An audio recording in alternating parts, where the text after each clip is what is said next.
When you need to build up your team to handle the growing chaos at work, use Indeed Sponsored Jobs. It gives your job post the boost it needs to be seen and helps reach people with the right skills, certifications, and more. Spend less time searching and more time actually interviewing candidates who check all your boxes. Listeners of this show will get a $75 sponsored job credit at Indeed.com/podcast. That's Indeed.com/podcast. Terms and conditions apply.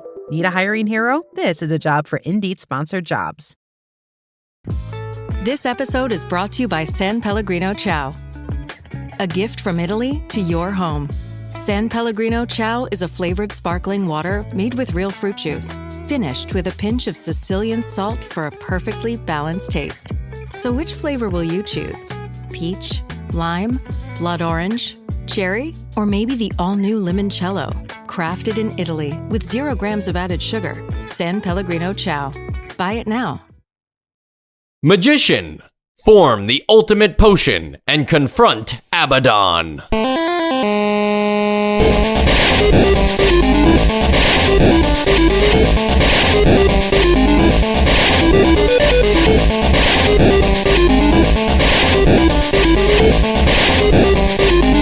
And welcome to Nostalgia, a chronological exploration of every NES game released in North America. I'm Mike. And I'm Joe. And that's it. No Sean today. A magician kidnapped him. That's the story we're going to run with. We made him disappear. But apparently it's, is that how it works? Like the magician in this game is the bad guy? Or is it the wizard? I assumed you were like on a path to becoming a magician. Right, but wasn't Abaddon, who's the villain of the game, isn't he also a magician? Yeah, so who is the titular magician? Right, like maybe it's just the concept of magicians. It's like an essay. The whole game is just an essay on the thought of magicians. I buy it. Yeah, wrap it up. We're done here, folks. No, this is actually a really interesting game. This is unlike, I feel like, a lot of things that we've played on the NES, which has become a recurring theme in 1991 to say that. I'm kind of surprised that we are on season 7 of the podcast, and we're still finding new ways to have interesting games on the NES. This one required a lot of reading the manual, a lot of learning, because it lays down some systems that are close to RPGs, close to action games, but has its own like sets of rules and combat and such. And I just have to say, like, right off the bat, I don't usually do this, but like this is the kind of game that once I started playing it, I was almost like immediately dreading it because it is so set in the system it created. And if you don't like that or can't understand that or can't like play the way that the game wants you to play, you're just in for like a tough gameplay experience. What do you think about that statement, Joe? I think that I feel that way about a lot of games that are like this too, and I did have that same thought when I started this game. But something about this I found, I don't want to say I found much more palatable, because it is there is like a very high barrier to entry on this game with all its systems and everything. But I guess I just found it a lot more interesting than a lot of those other games, and that pulled me along and like made me really, really intrigued the whole time I was playing it.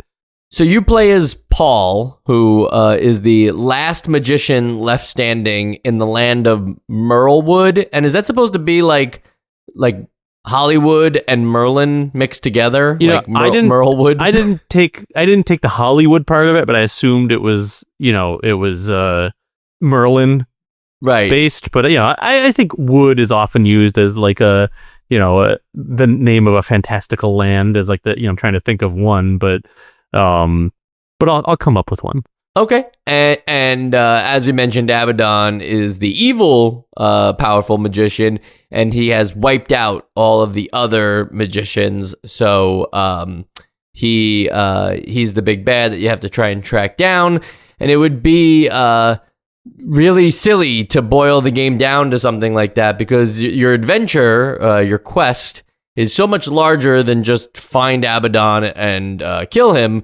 The premise on paper sounds like some kind of sweeping fantasy RPG, maybe turn-based, maybe an overworld and stuff like that. Has all those elements. The manual has this very, long story and, Bible-like instructions on how to play the game. But in practice, it is a side-scrolling action-adventure game. It's not Fazanadu, but it also kind of is. It's Fazanadu with extra RPG layers, an entirely new magic system. Those RPG elements are still bolted on as well. So it's not Fazanadu in the sense that it's not a fast action game like Fazanadu and Zelda 2, but it is like it plays just like that, but with menu heavy, quest solving, puzzle solving, exploration, and a lot of talking to NPCs to figure out where to go next. So I think it's Fazanadu in the sense that it's a sprawling, continuous world that is a side scroller, and in some of the other gameplay elements, but comparatively, it is much more it's much more meticulous, and you have to really take your time and do a lot more menuing to do everything. Kind of like, because you're a magician, like you're not the athlete class, you're not the warrior class, you're like the nerd class. So you got to be a magician, you got to remember your spells, you got to go into your menu and you got to build your spells, and you got to make sure you set yourself up before every battle with the types of things you want to do. It's a lot slower pace of a game, and it's like a weird marriage of a board game and a side scroller almost. And heavy emphasis on the slower pace thing, because I was just thinking about how the game drops you in a town proper where there's all sorts of different shops and NPCs to talk to, and it doesn't necessarily spell out where you should go first, or give you hey, when you start, make sure you go talk to this guy because he has a letter that he wants you to mail. It never explicitly tells you anything that you have to do, and encourages you to just knock on every door and talk to every NPC. And I think that's great in an RPG, right? You don't want to be told via a navigation companion what you should be doing every 10 seconds, right? That's like the opposite of a fantasy exploration game. So that works, but I hate these, and this still happens even today, but I hate these RPGs that throw you in and then make so much of the especially in this opening town, just inconsequential stuff. There's just a lot of closed doors. There's a lot of NPCs that won't say anything to you. It's you got to streamline this stuff a little bit if you're the developer. Mm-hmm. You got to say okay, we don't need an NPC that doesn't talk to you, because there are NPCs who are going to tell you hints, and that's all they do. It's let's make sure that we keep this content relevant. It's there's okay to have one door that is locked off and have some mystery there of oh, maybe there's a key I need to find, or maybe that door will open up later. But if you knock on 8 houses and they're all locked, it's don't put these houses here. Especially because there's so much space that you need to walk through. It's not oh, we got to fill this space because it looks empty here. The space only exists to hold these locked doors. Just cut down that first village where nothing is happening except for there's 4 shops or whatever, and let me walk through there. And I don't mind there being NPCs that aren't giving you relevant information as far as what to do next and whatnot. As long as they're building the world a little bit, they're giving you some information that's character, gives the game a little more character. But yeah, there's a lot of them that are just they don't talk to you. They're ignoring you. It's funny because it's not even just this opening town. In general, the areas are just very large, and you walk at a pace that is just very leisurely, and I think it's a great walking animation, actually. There's a lot of animated frames to it, so it does look very fluid, but every other NPC is walking a little bit faster than you, and you just wonder well, why couldn't I just walk at that speed? Why can't I match them? Why am I, the opening town, you would think that oh, maybe there's other directions I need to go in, because if you just go to the right, you keep seeing what looks like repeated elements. Wasn't I here before? But you actually weren't. You haven't gotten to the end of the town yet. It's just that big of a town. And talking to NPCs isn't as easy as just like being next to one who's still, and here you press the up button to talk to NPCs. It's not that easy. You have to be timed exactly with them, and then the game tells you, like, whether they had anything to say to you or not.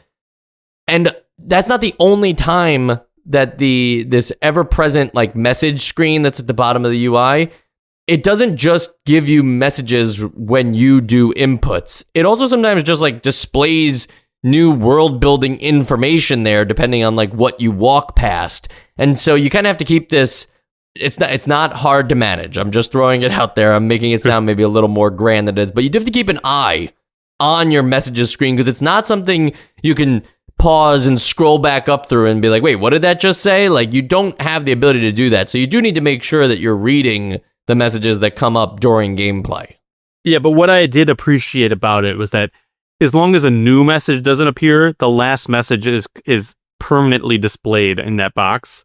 So, there's not like a short window that you can't miss the message. I can like look back a minute later, as long as I didn't talk to someone else, and be like, okay, I remember what this said. Like, it's basically like I feel like an early solution to being like, what's your current quest? It's like, what's the last thing that I did, so I remember where I am or what I'm doing. The thing about the text box that baffles me is the way text animates on and off. It is like, I don't even really know how to describe it. I think it's like that the text is populating from the middle, but it starts on the top row, and then like a second later hits the second row, the third later hits the third row, which creates this weird like wave effect of text. It's like very confusing to look at first. I got used to it after a while, but I'm like, couldn't we just scroll or literally just like pop on or pop off? Because it's like, it makes it a little hard to read until everything settles down. I completely agree. It has like that barn doors video transition to it. It's like nobody's supposed to use that. The cube transition, like you're not supposed to use those transitions in video editing. They're just there to catch people who don't know what they're doing. Yeah, they're there for the viewer to know that like an amateur made the video. Right. Yeah, don't waste your time watching this. Yeah, exactly. And there are a lot of there's a lot of shopping to do, and that part's interesting because I don't think it's unlike shopping in more traditional JRPGs where you do have to like buy your equipment, buy your potions and everything. But because you still don't exactly know what your what your quest is going to be like, and they do throw a lot of money at you from the beginning relative to like what things cost. I also didn't feel like I was like I had enough knowledge to know how much meat I should be buying, Well, I only did because I looked at an FAQ. So like and I had like strategies, and I tried to keep all the meat completely like maxed out as much as possible. The bread maxed out. I mean, everything maxed out. And I think you can max out each of those items at 5, which gives you incentive to buy things that are like actually, I think the best item for replenishing your food is the vegetables, which I think is also the cheapest item, which I found interesting. Like, the only reason you wouldn't buy more vegetables is because you've maxed them out. And the only reason to spend more to buy something worse is because you don't have room in your inventory for more vegetables. Because I guess you have like a vegetable pocket. I don't know. You can't put any other food in. But so yeah, the inventory management, I'm sure we'll get into that more. But like I didn't hate it as much as I think I would have if I wasn't following an exact guide, because it's quintessentially important. I don't know if that's redundant, but it's very, very important that you manage all these resources at all times. And I feel like this game does require a guide. Absolutely. I think that this is the kind of thing where you can talk to the characters in the game and read the manual and attempt some things, but ultimately to make forward progress, you're going to want to hear from people who already got to the next part, because it is a fairly difficult game on top of everything. Now, probably the most interesting part from a combat and game design perspective is that as a magician, obviously, all of your combat relies around magic. They could have given you a sword too. Why not? I don't think there's like a rule against magicians using swords. But since you are a magic character, it's all built around a magic system. And in this game, you build your spell words out of like phononyms. How do you say that word? Runes? I don't know. Yeah. No, I'm thinking of like, phonetic stuff, like the fee, ra, like there's like various sounds you make and you try to create a word out of that, like they could a spelling bee for a language you don't understand yet. And each time you try to create a spell, it costs 50 mana. So you can't just kind of like brute force every every possible word combination. Plus, if you could kill yourself if you use the wrong word combinations, you could like just disintegrate. Yeah, because any spell that's not official, right? Any spell that isn't an official spell still works as like it counts as something. Like you did cast something, and so yes, it does have like a roulette odds effect of playing Russian roulette with yourself there. Now the spell system, though, I mean, like that's pretty cool and is very effective if you have a guide, because they didn't like make it so that you have to discover the actual like sounds in order to use them. Like you have the ability to say anything that you could have come out of your mouth that is the combination of words you can put together in the game. So you can start the game and just start like, oh, I already know this spell from my last playthrough, or my friend knows this spell, and you can just start casting level 4 fire right at the beginning of the game because you somehow knew it. The game doesn't hold your hand in that regard. Yeah, and I like that, and I think that is where you should stop using your guide, because I feel like it is much more satisfying to play through the game for the first time and learn these spells from the context of what's going on around you.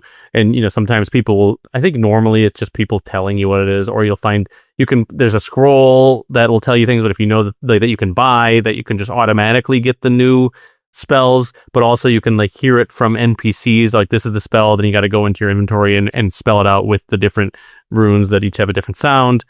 But I think what's cool about it there is then like, yeah, if you're playing again, then it's like, well, why not? I as the player did already like quote unquote earn this knowledge. So now I do feel like even at the beginning of the game, I've started out more powerful than I would have on my first playthrough, where I think if you use the guide to go quite that far, I think it just like robs like the last little bit of like where the intrigue and imagination and like the fun comes from what this system is building. It's almost like at that point, what's the point now? It's just a chore. You got to just go in and type in all these spells rather than you find one, you got to type it in every once in a while, and there's long breaks between them. It's not a big deal, but I really, really liked the spell crafting system, and I think it works decently well in this game. I have some thoughts about how I think this game could have been designed better around that, but I appreciate this is something I've never seen before. And yeah, to sum up what you were saying there, Joe, too, or maybe to put a button on it, it is one of those things where you might as well just use Game Genie then, right? Like if you're going to just give yourself all the most powerful spells, why not just also make it this way you don't take damage at all in the game, right? That's what debugging is for, not for playing an actual video game. So I think we're both on the same page that we don't condone that, but I think it is interesting that they give you the option for it for like a new game plus or something. You just go in and you're like, yep, this time I have a ring of fireballs around me. Granted, there is a workaround for that in the game too, that casting a spell that is level 4 requires a certain amount of mana that you don't have the experience for yet, and so you can't just continuously spam these level 4 spells. You probably have enough mana at the beginning of the game to do one of them. But every spell has, once you have the spell, you have levels 1 through 4 of that spell. Right. So you can always use a lower version of that spell. And for the attack spells, they obviously do different power levels and everything. And I think for a lot of the like spells that do stuff to the environment, I think that there are some times where you just need to know what level to use. Like there are different, I know with like flying, because there's a flight spell, like higher levels just let the spell last longer. And sometimes it's like, well, if you use too low of a spell, you're just going to fall to your death in the middle of whatever you're trying to fly over.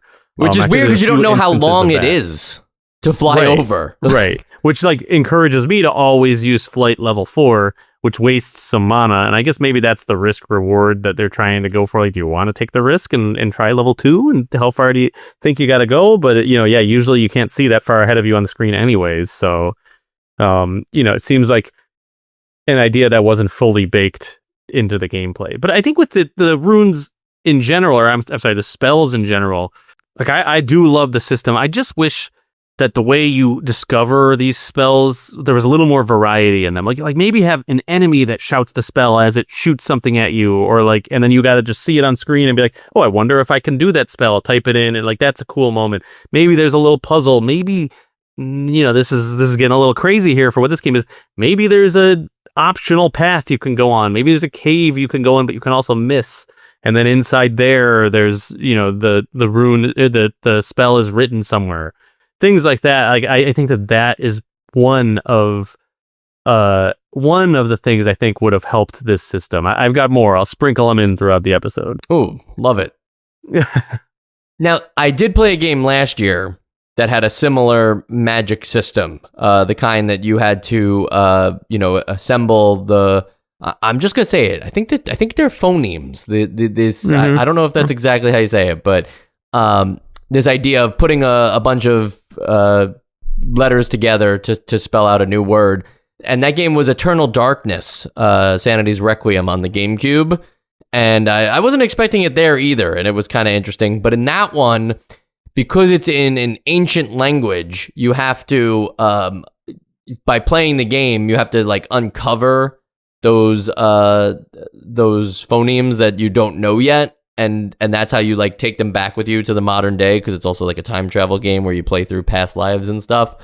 All that to say that's how they kind of like gatekeep it from you, that you don't have the ability to try out creating any new spells until you get the next phoneme, because then you can be like, oh, well, now that I have this, let me try all these different combinations and see if it makes any new spells. Yeah, that's cool. I think that helps balance it a little bit too. Unfortunately, it also just tells you the new spell, so it's like kind of useless. But like, just gotta say it. Gotta throw a shout out to there, because it's a pretty interesting game. Otherwise, too. That's the one where like as you see crazy things in the game, the protagonist character's sanity meter drains, and so the game starts doing funny things to the game to make you question your own sanity as the player. I think I remember you telling me about that. Does it do that dynamically, where like I can play a second time and my sanity meter might not drain as much on the second playthrough? Oh, absolutely. Yeah, you could. That's cool. And you could know how to make sure that your sanity doesn't drain, so that you don't have to deal with like, first it's just stuff like, oh, it's mirrored, the screen, but you don't notice it's mirrored yet, or your controls are mirrored, or you go into a room that like you're walking on the walls now instead, right? And then there's other things like it starts lowering the volume on your TV. Interesting. And you're like, it's so weird. There was one where it actually like makes it seem like it reset, and then your memory card is corrupted. I love stuff like that. Like they really go all out. Cool. Yep. And this game goes all out too, not just on the magic system. It's also it has a survival simulator mechanic to it too, because you don't just have a health bar. You have a food bar, a water bar, a mana bar, a venom meter, all of these things that you have to manage. And specifically on the food and water, that is a ticking, just like humans, right? It's just like we have to do every day. It's ticking downwards, and you do have to replenish that. And that's why you have to know how much meat to buy. And as Joe concluded, the correct answer is always to just have the most. If you can afford all the vegetables, buy all the vegetables. Yeah. This is like one of those things where I think the idea of it sounds interesting. I mean, I doubt anyone listening is like, oh yeah, that's what I want in any of my video games. But like, I think just in a vacuum, if you're just making a video game for the first time, that idea sounds interesting. But yeah, it becomes a bit of a chore. I do think like I think there was a time where I could have found this more interesting, where I could have been like, when I just had an NES and like this is, I only had a few games to choose from. Like, I feel like I could have been like, oh, okay, this is like a totally different type of adventure where it's all about managing things as I walk through it and whatnot. And I think that the food management and the water management and like the poison meter and all that, like that stuff would lend itself to a different type of satisfaction as I got through the game, where I'm like, okay, I'm getting through it and I got to constantly be managing it, and it's just a different way. But I do think like that time has passed because of how much video games have evolved. It's really hard to go back to something like this and appreciate it in the way that I suspect I could have if I played it when I didn't have a PS5. It is a novel idea, even back then, to have like the idea of like, yeah, this guy is, he does need to eat, he does need to drink. But the problem is, specifically, even when the games are this early on, not even nowadays, but like if you're going to put systems like that in place, you might as well just sell the whole survival sim idea too, and also have to, you have to go to the inn and you have to sleep, right? If you're not sleeping in between the days, then you're going to be tired, and you got to cook your own food. And like, if you're only doing just like, hey, you got this food and this water meter, then it just becomes a chore of just like making sure that you're shopping enough to have food. And it's just like a check to make sure you're paying attention.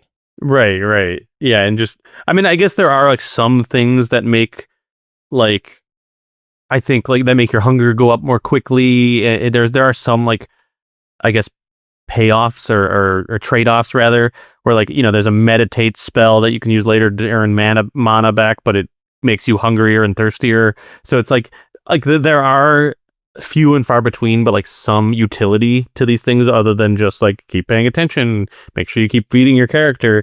But yeah, it's just not enough to really justify it for me today. A completely different game, but also a side-scrolling game.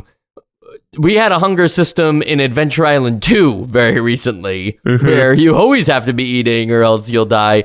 And this game, thankfully, doesn't take it to that extreme, but you do have to keep an eye on it. And I guess it's the kind of thing where you are in the menus enough, and it's just there. It's not like you have to go to like some sub menu to check on your stats or vitality or something, that like it could be top of mind. But you are in those menus a lot, and that's because that's also where your inventory lives, and you'll be doing a lot of not just switching, but also like changing your spells and stuff like that. You're spending a lot of time inside this menu, and I was trying to think about, and I didn't actually have an answer for this one because of just the way that the game's controls are set up, how you would avoid that. Because you do spend a lot of time inside those menus in a way that like continues to stop the gameplay. And did you have a similar problem with that, Joe? Yeah, I did. I did pretty quickly like resign myself to the idea like that's what this game is. It's a game where you stop and think a lot. So it's a game where you go into the menus a lot. And I think I made myself more okay with it by thinking of it that way. But I did initially think a good solution would be, in your little text box that's always at the bottom, just reserve one little bit of real estate in that text box for two icons, in an icon that represents a different spell, maybe a different color for each spell, and you could just like hit select to cycle through them or something if you don't want to go into the menu, and then another icon that is your item. I don't know, you might have to come up with crazy button combinations to like switch between items versus switching between magic or something, but like that could be something, because especially with the spells, like it's the whole point of the game, having to in the middle of a battle constantly pause it and cycle through and like change the power level of the spell that you're about to use next. It does really break up like the little amount of action moments that there are in this game. Not that those are like some crazy good like boss battles or anything like that, but it does like, it breaks up the action enough that I do wish that there was maybe some solution. But overall, like, I think that like, yeah, if you're going to play this game, you gotta already go into it with the mindset of like, you're going to be doing a lot of menuing. It's almost like it's almost like a menuing game with some side scrolling as like a bonus, you know. So I find that interesting, and I do want to say one thing, kind of in defense of the food and water system that's just kind of forming in my head right now. So I do think the one thing that adds to this game that is like when you're out of a town or you leave like some kind of safe haven where you're at a shop or you're at a water that you can refill, or you're just going through a new area, you're going through the lake area. It's a much more I guess dynamic and interesting way to make you feel like I better not stay out here too long. It's like I have to make sure I'm prepared and I have to like get to the next safe place soon than a time limit would be, which like I feel like most games go towards. So like I do appreciate that. I do feel a little bit like I'm the one engaged in like how much food do I have, how much water do I have, not just like how much time is left on this arbitrary clock. Not saying it's got to be one or the other, but I think that it's at least an improvement. Like it does give you that element of like, oh, I'm in danger, not just because there's enemies out here, but like you go out into the world and you have to think about this stuff. You're on a little quest now. You have to like make sure you know where you're going to get shelter and stuff like that. And it gives you that feeling a little bit. I think you make as good a case as one could for the system, and I do hear you. Like, yeah, it would be even stranger if you had a timer in an RPG. I don't think we've seen that yet, right? Right, but it's also just like it's just like almost doesn't register RPG to me as much as I think because of just like the way it looks and the way you're fighting things. Like it obviously is an RPG, but like I think because it's such a side scroller, I could see there being a timer. There are many messages you can get in the game, but one that the player would hope to see a lot is you feel more experienced. It's not the kind of game where it just tells you that, oh, you defeated this enemy, you gained 5 experience points. You just have these moments where you feel more experienced based on completing or doing a specific thing. And it would be great if it was a specific thing or a repeatable thing or something that you could detect that was going to come. But you feel more experienced for some strange things in this game. Sometimes it's just as easy to just like walk in a room and not even like do the thing that you have to do in the room. You don't have to do anything clever. It's just like the fact that you entered the room, you feel more experienced, which maybe just like is just a bad translation or something. Like that doesn't. You feel more experienced just by being in there. Like what's happening? Yeah. But then there's like other weird ones where you have to you talk to a tree. And nothing happens. You don't get the message. You talk to the tree a second time, you'll feel more experienced. Yeah, at first I kind of thought like, okay, this is going to be like, the experience doesn't come from fighting people. It comes from like completing quests. Because the very first thing that made me feel more experienced was I delivered a letter for someone. And I was like, well, that's weird. But I was like, okay, maybe that's like teaching me that like, finishing things like accomplishing things in this game is going to give me experience. And I think that ended up being true like less than 50% of the time. Like, or at least that I could see what the game was trying to tell me I gained experience for. So like I liked that idea, but it just ended up being kind of random. And I wonder like how much of the experience is missable, because some of it was just like, well, yeah, okay, I feel my experience because I like did the only thing that I can do here.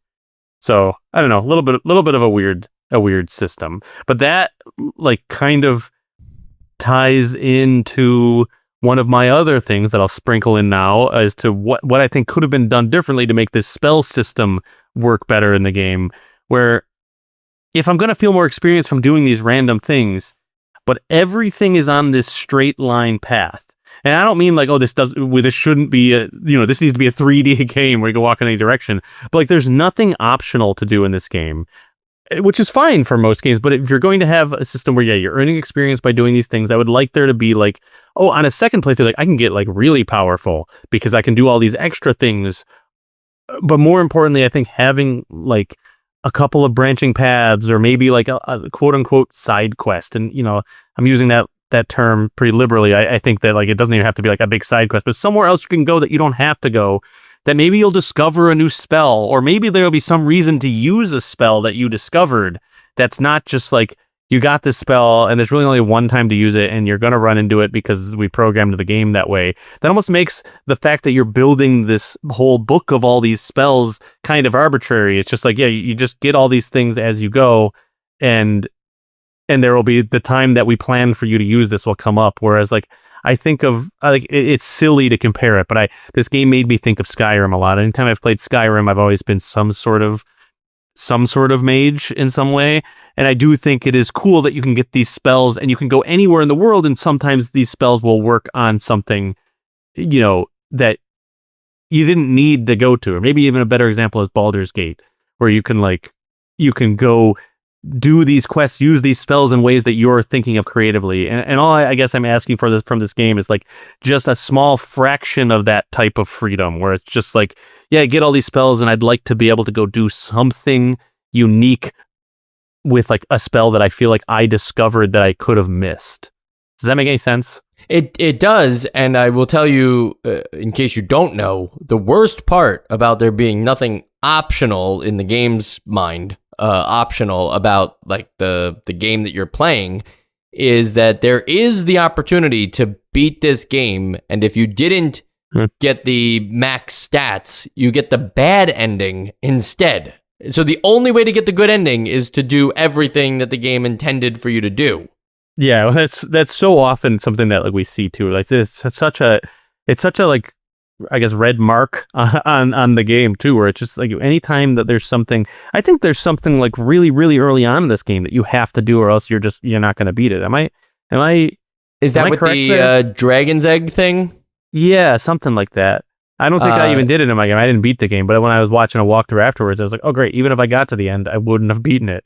Yeah, you have. So there's I think I have this right. There's a petrified wizard, and you have to, you can't even see him. It's invisible until you use reveal, the reveal spell.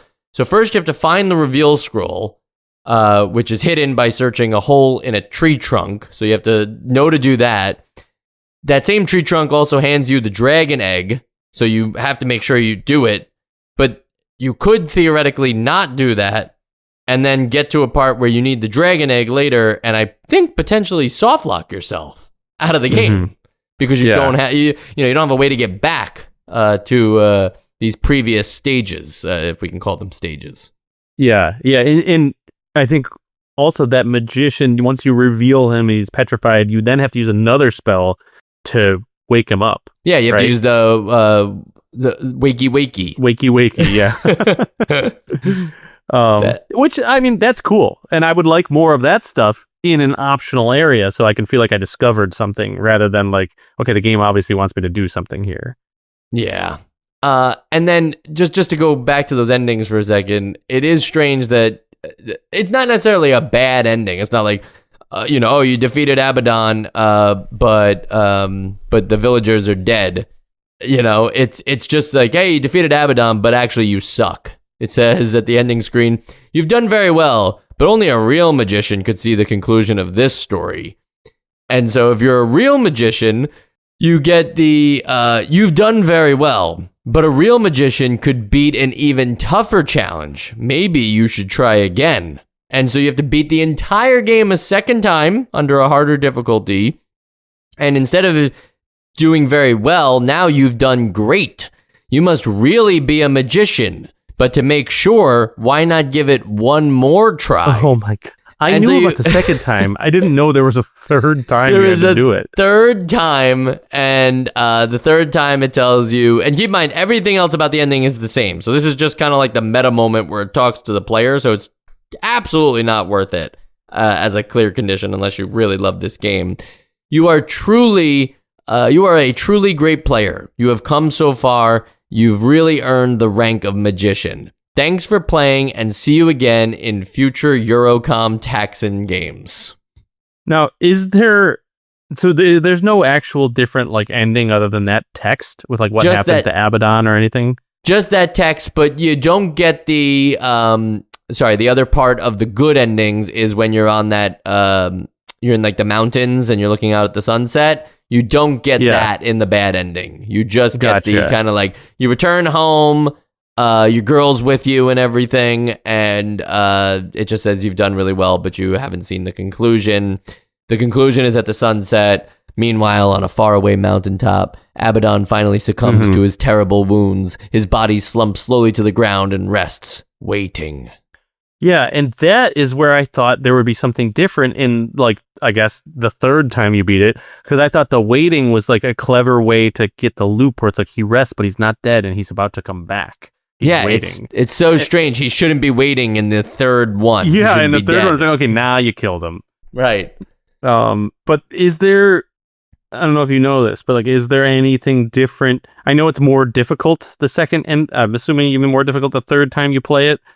But is it more difficult what you take more damage, or are there like, I mean, a big wish here. I'm sure it's not true, but like, are there different enemies, stronger enemies that look different, or is it just you take more damage, you do less damage, or something? It's a great question. I don't have the answer to it. I couldn't possibly have seen the second part of these games. Yeah, I couldn't even find a video online of someone playing past the first time.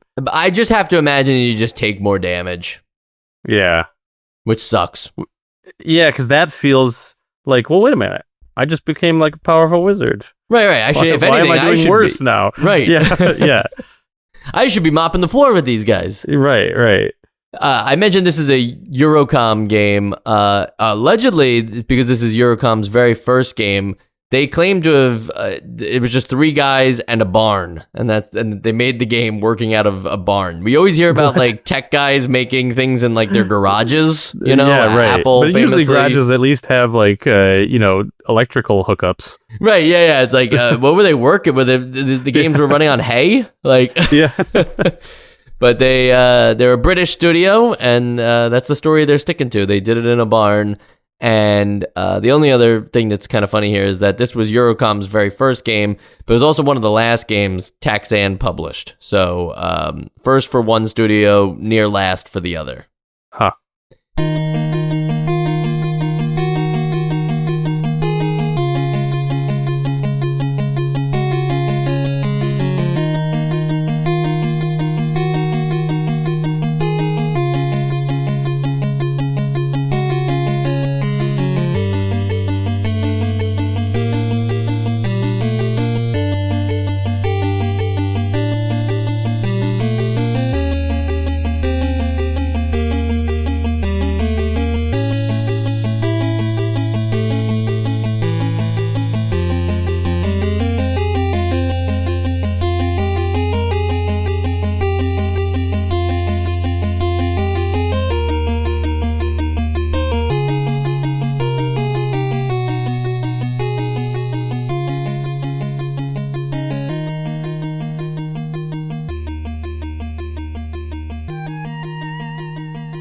But Joe, we've managed to go the entire episode so far without talking about arguably why people play video games in the first place, the combat.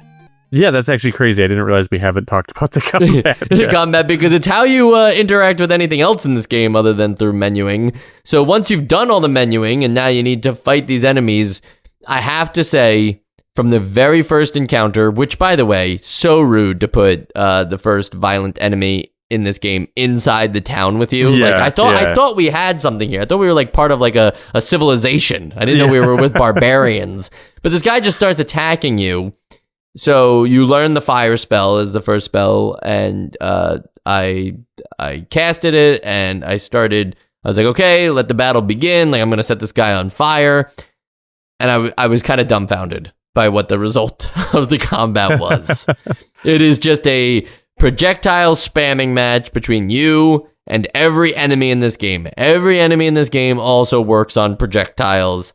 It is crazy to see that Ikari 3 abandoned all guns so that Magician could run strictly on projectile-based weapons. Yeah, it's quite a... like, there's not even really any feedback. Like, there's no... you don't see anyone getting hit. I guess there's feedback and, like, they blink. But, like, it's like, you walk right through each other. There's no different strategy. I mean, all right, let me correct myself there.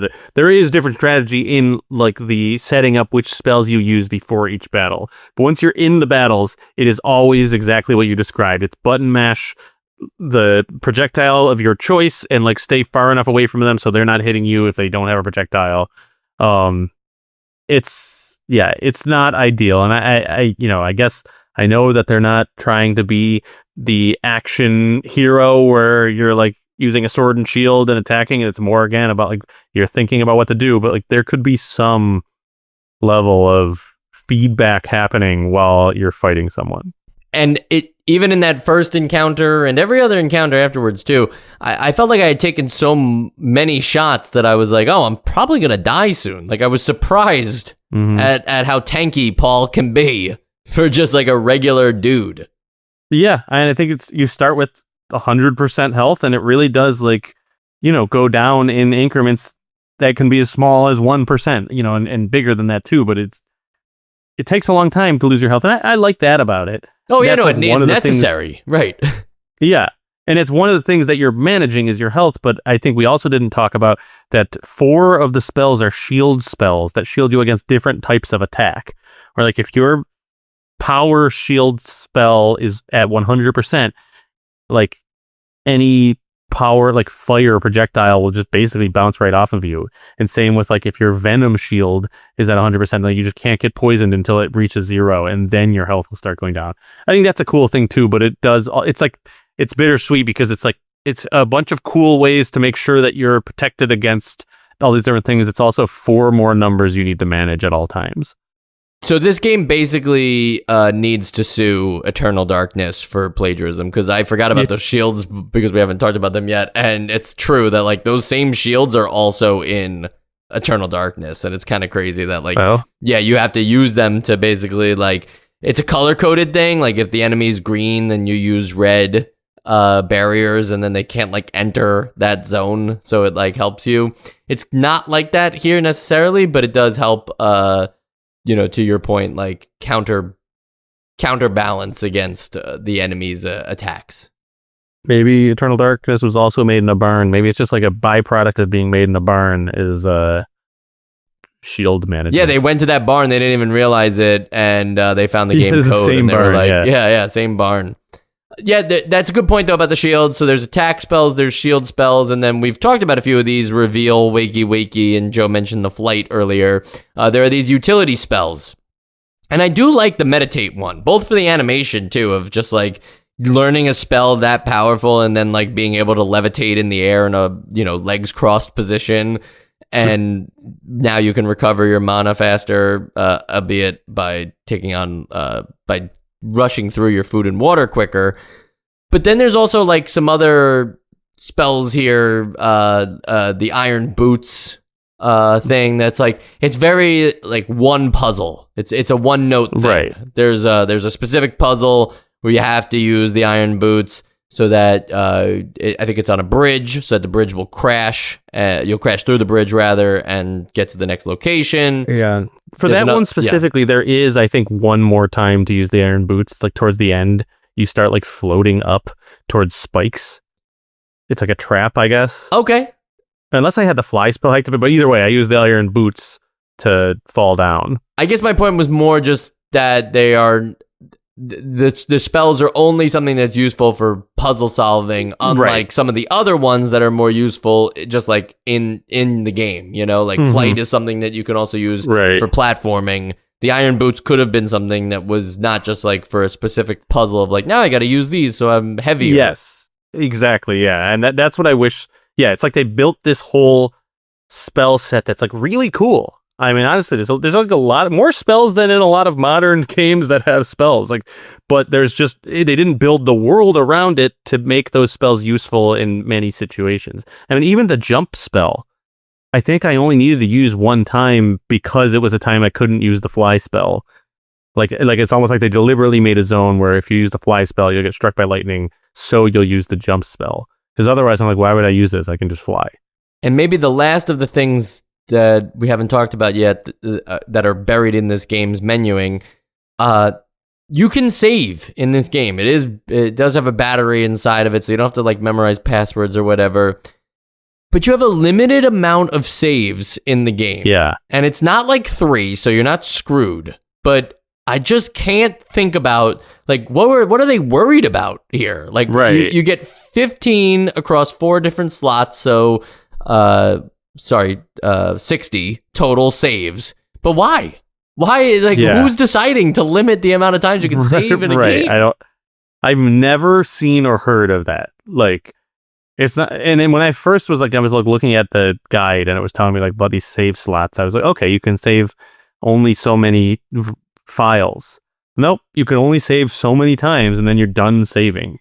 Like that's ridiculous. So like if you're on your 60th save and then it's like, all right, I'm gonna go beat the game and you gotta shut the game off, you'll just never be able to save it again. Yeah, it's nuts, and it's not like the battery dies by like, you know, oh, you saved too many times, whatever. The battery just dies over time. It's gonna die regardless. Yeah, very weird choice.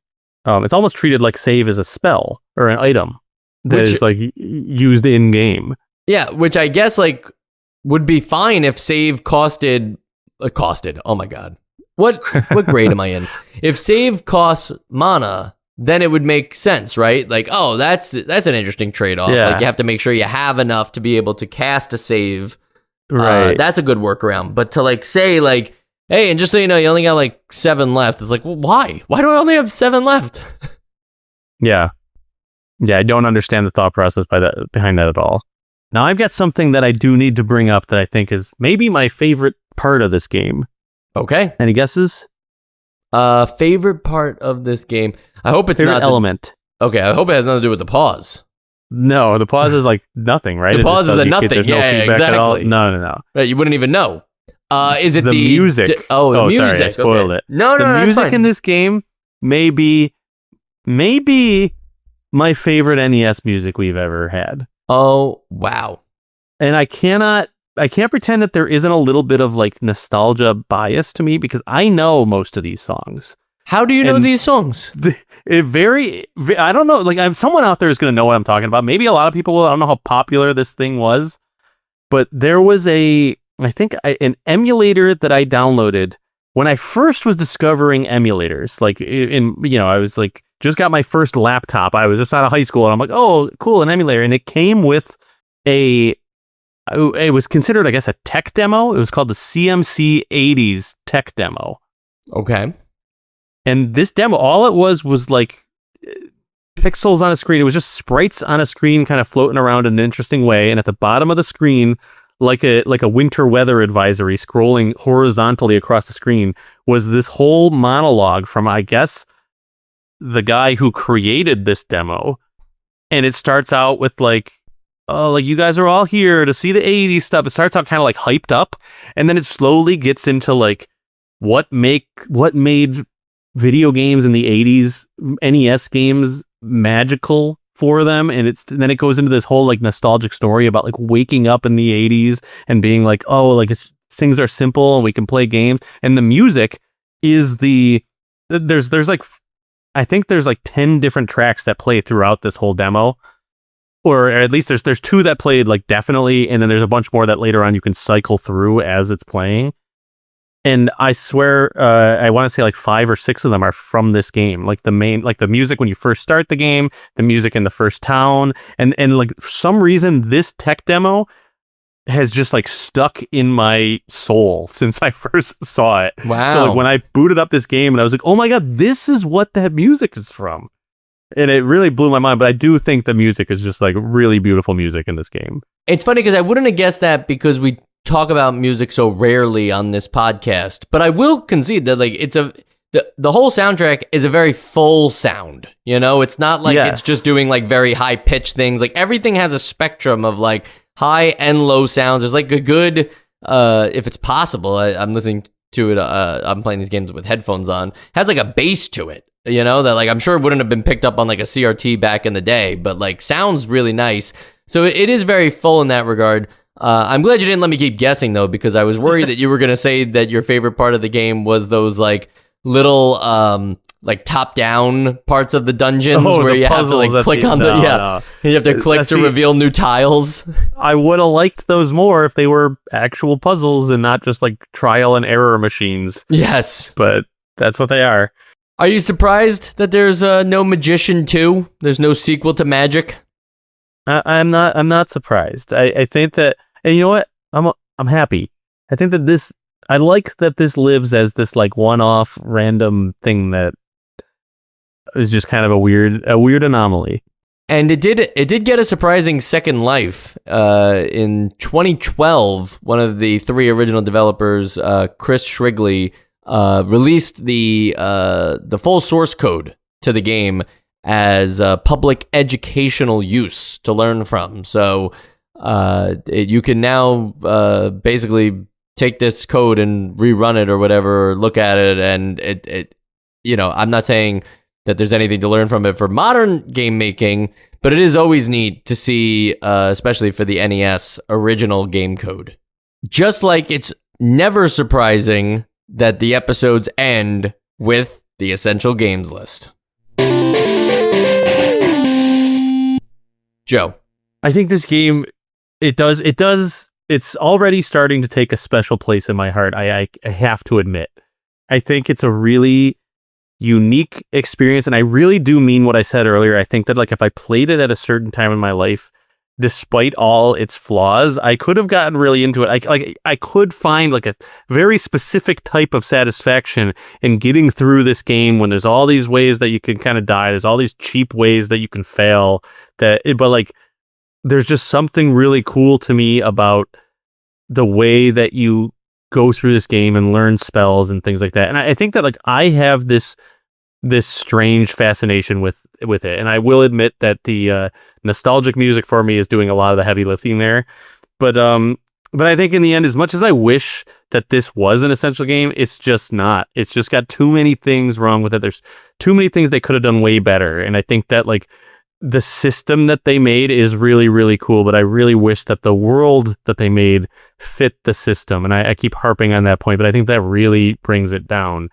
And then on top of that, it's just like, it is really hard today. I can't pretend that like, that I could say I could go back to a game like this where I have to constantly be managing the food, the water, the poison level, the all my shields, and doing that by going through a menu at all times. Like there's just too many quality of life problems in this game that like that already halts it from being essential. So I think like where I land is it's definitely not essential, but I really love it for some reason. And I think that's fair. I think you have to, we're coming up on the hour mark here, and it's just you and me this time, not even Sean.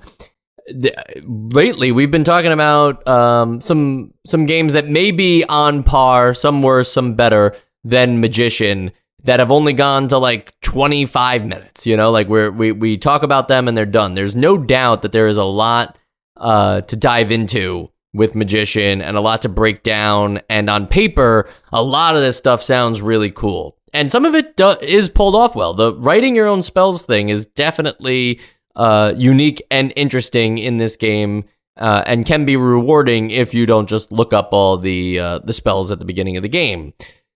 The other aspects, though, specifically even just the combat loop, but also just so much menuing, it's just too cumbersome for the kinds of games that I want to be on the essential games list. This is the game that, like, if a hardcore NES fan tells me is underrated or that they personally love it, like, I don't look at them with like shock. I'm not like, wow, this guy has no taste. Like, this game is taking big swings and is pulling them off like with like maybe a 60% success rate. So more than half, right? It's getting the job across, but it's getting the job across for fans of the NES. It's not really doing anything to have the kind of like still holds up today messaging on it. Almost nothing about this game still holds up today. So I agree with you, Joe, that it's a very unique, fun, and interesting game, but there's just too much in 2026 going against it that I would ever consider voting it essential. So if you heard about what we talked about on today's podcast and thought the writing the spells or the survival sim or the puzzles or the top-down thing that we barely even brushed on, if you thought any of that sounded interesting, you do get a very full game here. But it is of course, with the caveat that it's a very hard game too, and so the difficulty is there, and you will want to take this one with a guide And sometimes just playing with a guide isn't as fun as we want it to be. You know, sometimes I miss an item in a JRPG and I immediately go like, oh, I wish I would have known about that. And I start looking at a guide, and then you just continue to follow the guide. And then it becomes, am I playing the game or am I just reading about the game? Yeah, right. Like, am I just following a set of instructions? Right. And so whenever you can break away from the guide, I highly recommend it. And I think Magician will prove tough. But if anybody's done it, feel free to write in and let us know. We'd like to hear from you guys. We are getting some awesome fan mail lately. I think I have enough that we could put an episode together about it, but I also just like, you know, hearing what you guys have to say. So if there's ever anything anybody wants to do, to keep in mind that like in the episodes themselves, you can write a comment. I think that might just be limited to Spotify, but don't be intimidated. You can also email us. Go to the website, nostalgicast.com. There's a contact form there. It will get to me. Tell me your thoughts on Magician or any episode for that matter. Tell me where you think Sean is tonight. I would love to know, where you think he is. Yeah, we've been looking all over for him, so please help us find Sean. Tell me if you think that you only one person was hosting the show today because you couldn't tell the difference between me and Joe's voices. That will be helpful in the future. We'd love to know that. And last but not least, tell me if you think NES baseball is haunted, because I certainly do. Wow, throwback.